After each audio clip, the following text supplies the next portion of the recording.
Cortez, os caras estão me falando aqui no ponto que tu tem uma punição, então teu tempo vai ser um pouco reduzido da próxima. Beleza, tá bom? foi mal. Então vamos lá. Vamos tacar uma aqui pro Lucas. E aí você comenta. Quer dizer, e aí você comenta, Cortez, vamos lá. Posso mandar? Tá bom, um segundo então. É o Pavanato que responde primeiro, viu? É o Pavanato, então tem que ajustar o tempo. Isso. Posso ir então? Vou dar o play aqui enquanto vocês arrumam o tempo, tá? Vou dar. 1, 2, 3 e foi. Porra, não foi porque vocês estão com a caixa desligada ali, guerreiro. Se proteger a vida é o princípio. Brincadeira, hein? Calma aí. Os caras vão ligar ali. Vou zerar o tempo.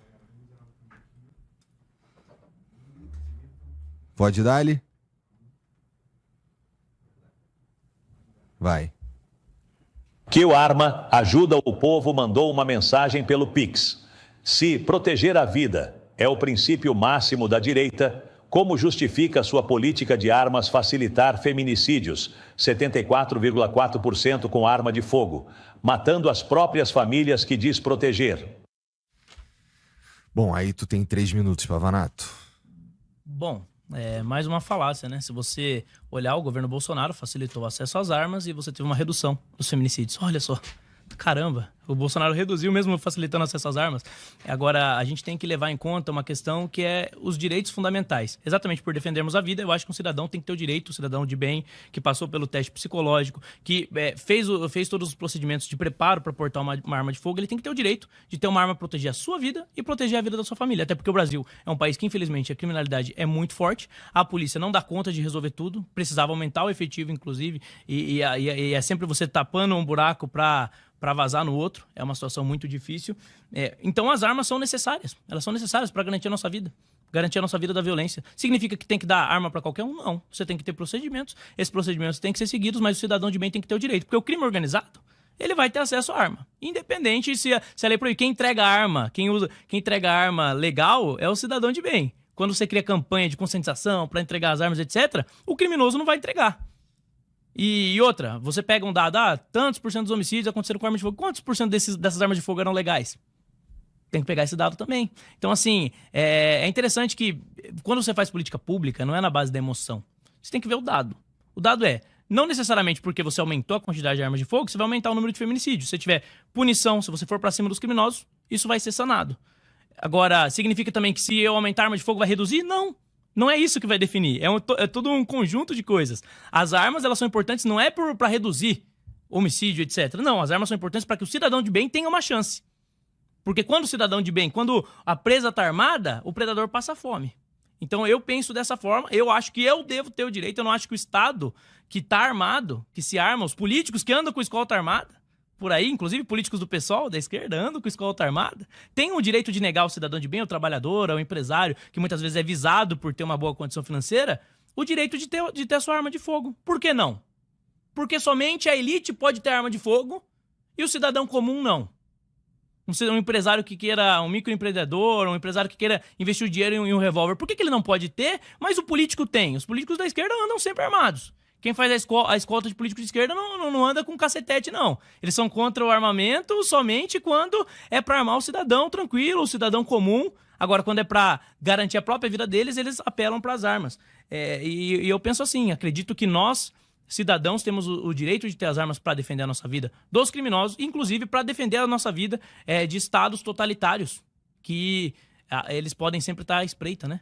Então a nossa liberdade ela não é garantida para sempre. Hoje a gente tem um pouco de liberdade, com muitos problemas no Brasil, mas pode ser que um dia ela tente acabar por completo. E aí a gente vai precisar defender a nossa liberdade e a nossa democracia.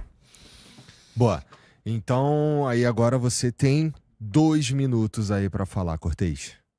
Olha, Lucas, nos Estados Unidos, que é um país que você se espelha, a política de liberação das armas matou o cara que você tá usando a camisa aí. E que eu lamento. Eu lamento. Justamente por isso eu acho que ele não devia misturar disputa política com violência política, seja com quem quer que seja.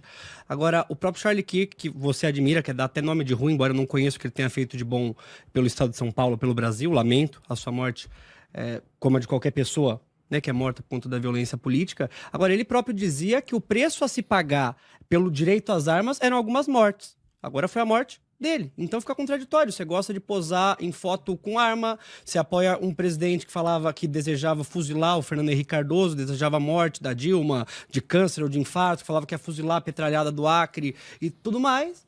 Liberação das armas para todo mundo, para qualquer louco poder ter arma e poder cometer um atentado contra a violência política. Então fica um pouco incoerente.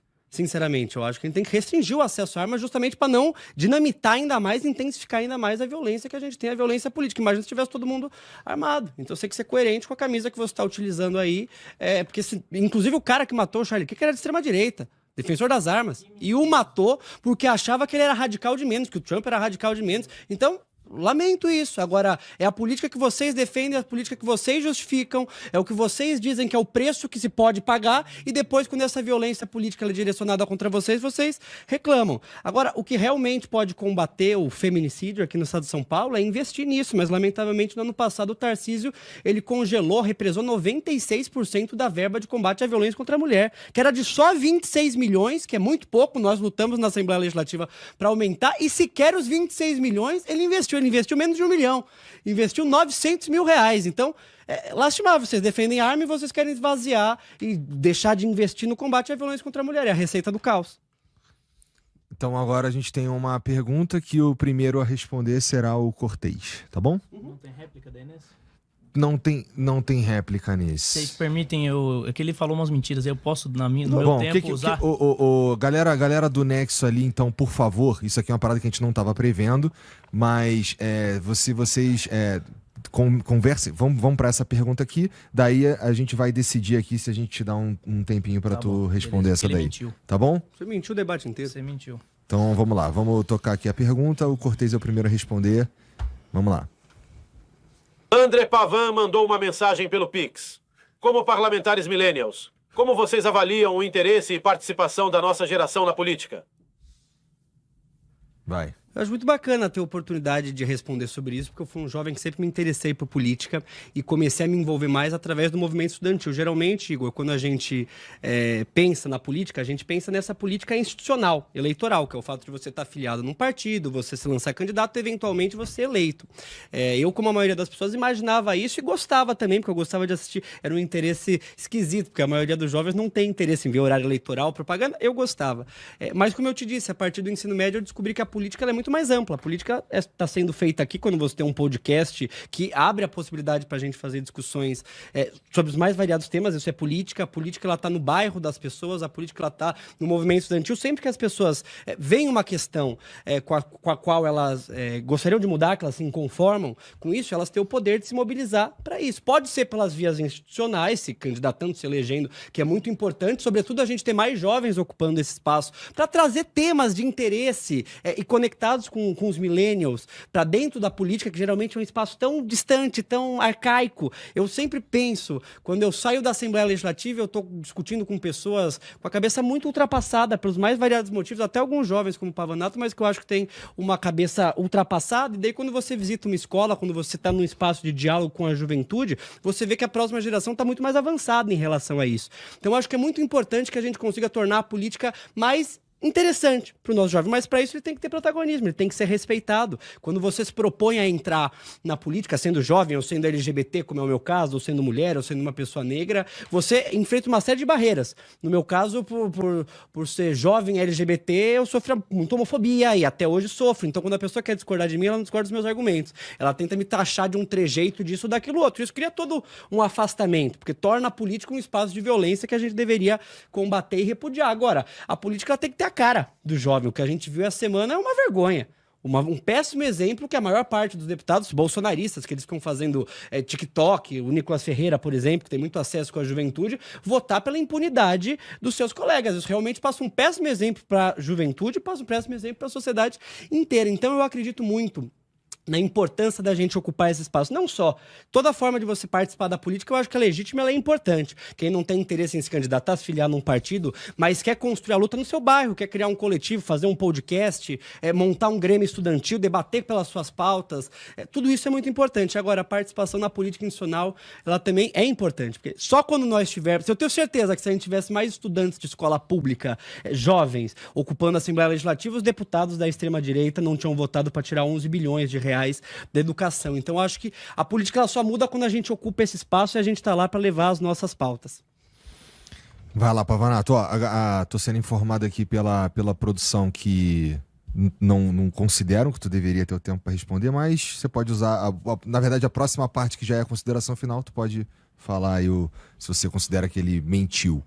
Mas, então, bom, você tem 3 minutos agora para tua resposta também para a pergunta. Sim, eu entendo que os jovens estão se interessando mais pela política, isso é importante, isso é fundamental, aliás, e é interessante que as redes sociais, elas ajudaram a trazer equilíbrio para o debate. É por isso que a esquerda tenta tanto censurar redes sociais. Anteriormente, você tinha poucos veículos de mídia que comunicavam o que eles acreditavam, dominado ali por jornalistas formados em universidades federais, a maior parte deles ligados à extrema esquerda e a movimentos de esquerda. E agora não, agora você tem um debate plural. Lucas Pavanato, consigo me comunicar com milhões de pessoas, mais do que muitos jornalistas, e tudo isso graças às redes sociais. E as pessoas têm realmente agora uma liberdade de expressão de fato. Então, a esquerda que no passado defendia, olha só, nós somos a favor da liberdade de expressão porque fomos censurados na ditadura. Agora que nós temos liberdade de expressão de fato e que as pessoas têm acesso a ideias diferentes de fato, essa mesma esquerda é contra essa liberdade e ao tempo todo tenta arrumar justificativas para poder censurar e para poder perseguir aqueles que pensam direito nas redes sociais. Então é interessante. Só existe essa juventude nova interessada por política, só existe uma juventude nova conservadora que me fez o vereador mais votado do Brasil e o terceiro mais votado da história por conta das redes sociais. Eu devo esse espaço de fluir de ideias nas redes sociais. Eu tive contato com Roger Scruton, eu tive contato com Milton Friedman, eu tive contato com Ludwig von Mises e outros autores internacionais que não eram populares no Brasil, não foi por conta da escola, porque na escola você só aprendia um tipo de ideia. A noção que eu aprendi sobre conservadorismo e liberalismo na escola era ridícula. Eu fui descobrir depois, porque na rede social eu tive acesso a pensadores que pensavam diferente e falaram, lê esse livro aí. Nem todo mundo precisa pensar da mesma forma. E é isso que eu acho que é fundamental. É isso que, quando a extrema esquerda, como a do Cortez, chega no poder, é isso que eles fazem primeiro. Censuram, tentam impedir que as pessoas que pensam diferente tenham espaço para falar. Eu não posso aqui, nesse momento, expressar as mentiras dele, então eu vou deixar para o meu tempo final, vou gastar o meu tempo final expondo isso, porque realmente, além de usar a morte dos outros, falou mentiras. Tá, então agora a gente tem... bom, eu acho que ele ainda tinha... Dá uma pausa aí o tempo, eu vi que ele ainda tinha aqui 50 segundos, que a gente pode deixar ele falar sobre o que ele quer falar nesses 50 segundos finais aí dele? Tá, então acho que você pode, como você ainda tem ainda 50 segundos, eu acho que tudo bem, vai lá. Sim, vocês perceberam que ele usou o discurso do Charlie Kirk para justificar o discurso político dele, de alguma forma justificar a morte do Charlie Kirk. Isso já é, por si, lamentável. Ele fala que a arma que matou Charlie Kirk era uma arma legal, mas as armas que mataram Marielle eram do crime organizado.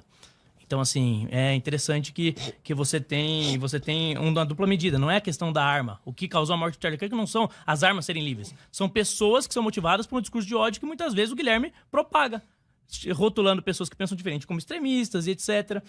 E, para além disso, o Charlie Kirk, ele falou que o Charlie Kirk foi morto por um cara que ele era de direita. Isso é mentira. Nas balas, nas munições, estava escrito, pega fascista. As pessoas que conviviam com ele falaram que ele era de esquerda. Então ele mente. Por quê? Porque ele precisa de alguma forma se livrar. Ele precisa de alguma forma justificar a morte do Charlie Kirk. Então agora a gente vai para o bloco final, que são as considerações finais, e vocês terão cada um 2 minutos para falar livremente. Eu vou